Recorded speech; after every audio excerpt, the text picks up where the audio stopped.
নমস্কাৰ স্বাগতম জনাইছো মোৰ ইউটিউব চেনেলটোলৈ আশা কৰো আপোনালোক ভালে কুশলে আছে যদিহে মোৰ ভিডিঅ'বোৰ চাই ভাল পায় লাইক শ্বেয়াৰ আৰু সাবস্ক্ৰাইব কৰি দিব কমেন্ট কৰিব লগতে থকা বেল আইকনটো প্ৰেছ কৰি দিব আজি মই বনাবলৈ গৈ আছো বহুতে টেষ্টি আৰু ইজি এটা ৰেচিপি এই ৰেচিপিটো হৈছে নাগা ষ্টাইল বইল চিকেন এই চিকেন বিটনো মই কেনেকৈ বনাইছো তাকে দেখুৱাবলৈ যাব লাগিব মোৰ পাকঘৰলৈ গতিকে বলক দেৰি নকৰি যাওঁ এতিয়া মোৰ পাকঘৰলৈ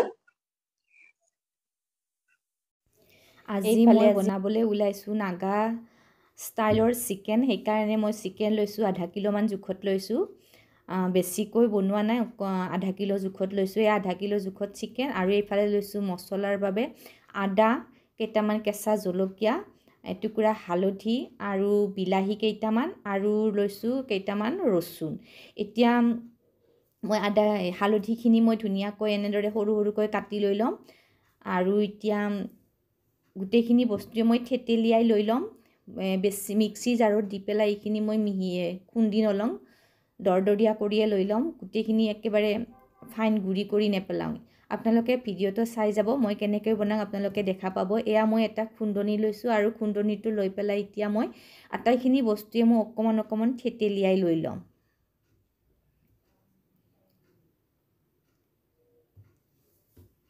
এয়া মই গোটেইখিনি বস্তুৱে একেধৰণেৰে থেতেলিয়াই লৈ ল'ম গোটেইখিনি মিহি কৰি নেপেলাম এয়া মই হালধিখিনিও একেবাৰে একেলগতে থেতেলিয়াই লৈছোঁ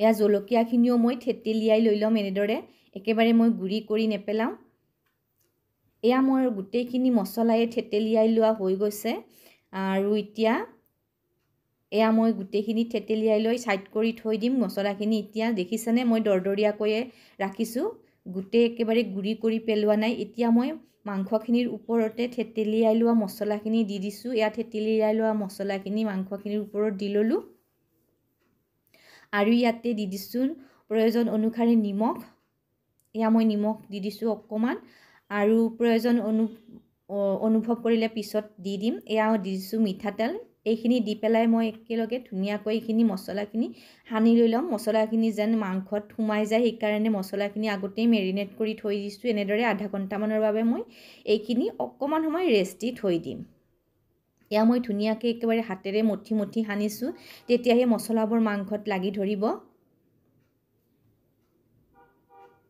এতিয়া আহিছোঁ মই গেছৰ ফালে এতিয়া মই গেছত কেৰাহী এখন উঠাই দিছোঁ আৰু কেৰাহীখন গৰম হোৱাত সামান্য পৰিমাণে মিঠাতেল দিছোঁ মই বেছিকৈ দিয়া নাই আপোনালোকে দেখাই পাইছে মই অকণমান ধৰণৰ মিঠাতেল দি দিছোঁ দি পেলাই মিঠাতেলখিনি গৰম হোৱাত এতিয়া মই মেৰিনেট কৰি থোৱা মাংসখিনি বহাই দিছোঁ এয়া আগতে মেৰিনেট কৰি থোৱা মাংসখিনি বহাই দিছোঁ আৰু গেছৰ ফ্লেমটো এতিয়া হাই কৰিয়ে ৰাখিছোঁ মই অলপ পিছত মিডিয়ামত ৰাখিম এয়া মই চৰিয়াটো আখলীয় পানীখিনি একেবাৰে দি দিছোঁ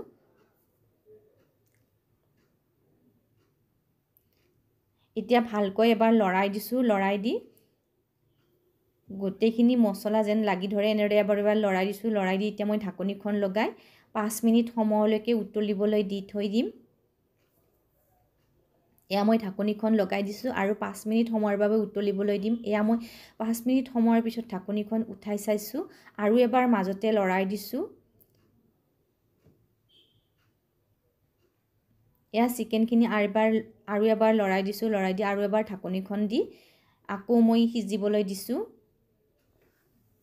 এতিয়া ঢাকনিখন উঠাই এতিয়া মই দি দিছোঁ কাটি ৰখা বিলাহীখিনি এয়া মই কাটি ৰখা বিলাহীখিনি দি দিছোঁ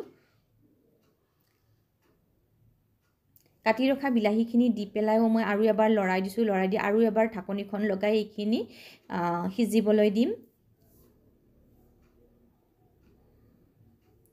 এয়া মই ঢাকনিখন উঠাই চাইছোঁ বিলাহীখিনিও সিজি উঠিছে আৰু পানীটো শুকাই মাংসখিনিও থপথপীয়া হৈ উঠিছে আগতে যদি আপোনালোকে এনেদৰে বনাই খাই পোৱা নাই এবাৰ এনেদৰে বনাই খাই চাবচোন সঁচাকৈ খাবলৈ বহুতে টেষ্টি হয় পানীখিনি শুকাই গৈছে সেইকাৰণে মই আকৌ অকণমান পানী এড কৰি দিছোঁ আৰু 5 মিনিট সময়লৈকে আকৌ মই সিজিবলৈ দি ঢাকনিখন লগাই দিছোঁ এতিয়া ঢাকনিখন উঠাই মই ইয়াতে কাটি ৰখা ধনিয়া পাত অকণমান ওপৰতে দি দিছোঁ এয়া মই কাটি ৰখা ধনিয়া পাতখিনি দি দিছোঁ দি পেলাই আৰু এবাৰ মই ভালদৰে এনেদৰে লৰাই দিছোঁ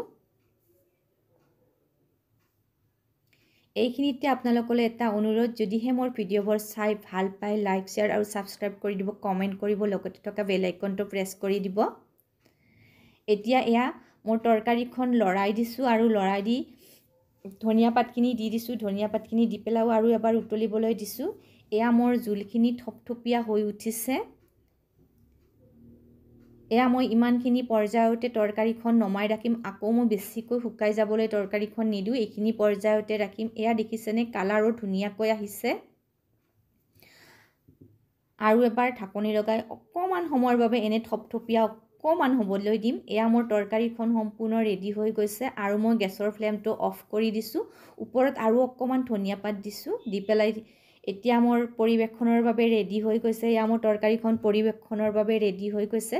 এয়া মই বাতি এটাত উলিয়াই লৈছোঁ। এনেদৰে বনাই আপোনালোকে গৰম ভাতৰ লগত পৰিৱেশন কৰিব পাৰে। খাবলৈ বহুতেই টেষ্টি হয়। আগতে যদি এনেদৰে বনাই খাই পোৱা নাই, এবাৰ এনেদৰে বনাই খাই চাবচোন। সঁচাকৈ খাবলৈ বহুতেই টেষ্টি হয় আৰু আপোনালোকৰ ফেমিলি ফ্ৰেণ্ডৰ মাজতো এনেদৰে পৰিৱেশন কৰিব।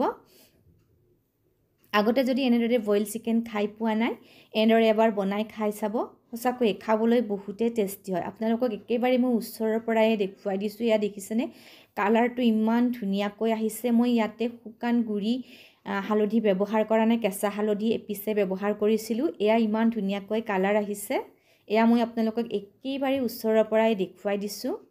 আগতে যদি এনেদৰে বনাই খাই পোৱা নাই, এবাৰ এনেদৰে বনাই খাই চাবচোন। সঁচাকৈ খাবলৈ বহুতেই টেষ্টি হয়।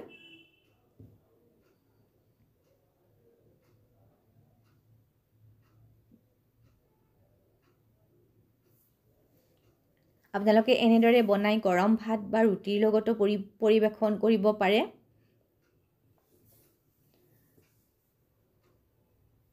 আৰু তেল বহুতেই মই কম ব্যৱহাৰ কৰিছোঁ, আপোনালোকে দেখিছে। এতিয়া লগ পাম আন এটা নতুন ৰেচিপি ভিডিঅ'ৰ সৈতে। তেতিয়ালৈকে সুস্থ থাকক, সুখত থাকক।